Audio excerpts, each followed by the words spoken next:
So we've got the 2 objective cards. This video is mainly focusing on Rodri. As you can see, I've already kind of done a lot of him. Got a couple more wins to get, and then just got a score on 14 separate matches using players with min 4-star weak foot. So got a few more to do there. And then we've got Bamford. I'm not really going to focus on him too much. I think if you've got time to grind him, do it. But if you don't have time, you do have to play 12 minimum games for a card that isn't bad.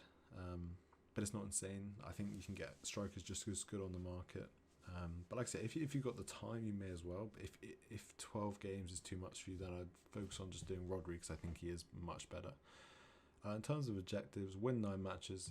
It's standard, it just takes time. Scoring 14 separate matches, standard, just takes a lot of time. People doing gold and gold does help this feel like it goes a bit quicker than the 12 games with Bamford, though, because you have to do this in squad battles or rivals, but you tend to get less rage quits and rivals. But yeah, win 9, scoring 14, assist in 3, with 3 balls easy. Score 2 outside the box goals with midfielders.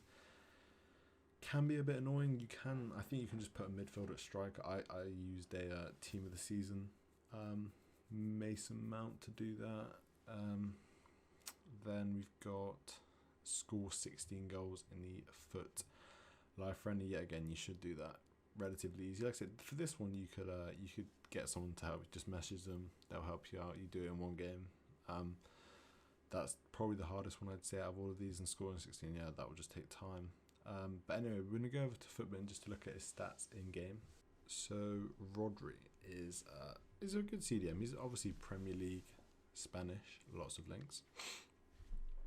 3-star, 4-star is nice for a CDM. I think I'll probably do a shadow or an anchor, depending. I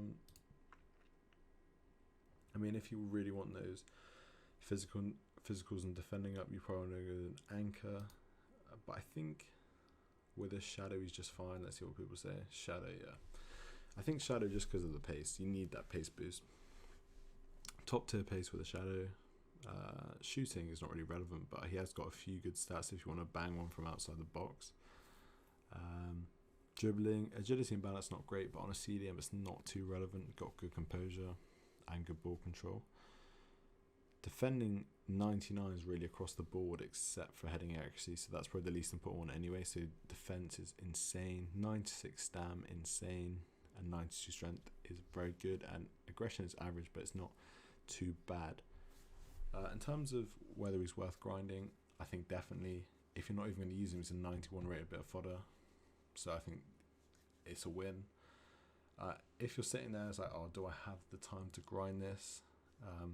I'd say, like, it's hard to say without playing with him, but with those stats, if you rock a Prem team, he's going to be worth grinding.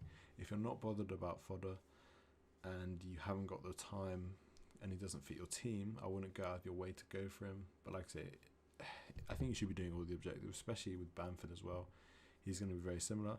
Might not be fit your team or whatever, but fodder is always useful for any upcoming SBC. So I'd say pretty much in every case he's worth the grind, unless you really just don't have the time then, and you don't rock a Prem team, then I wouldn't say he's going to change the game. Like, he's not going to be that guy you miss out on, but I'd say he's probably just worth your time if you've got it.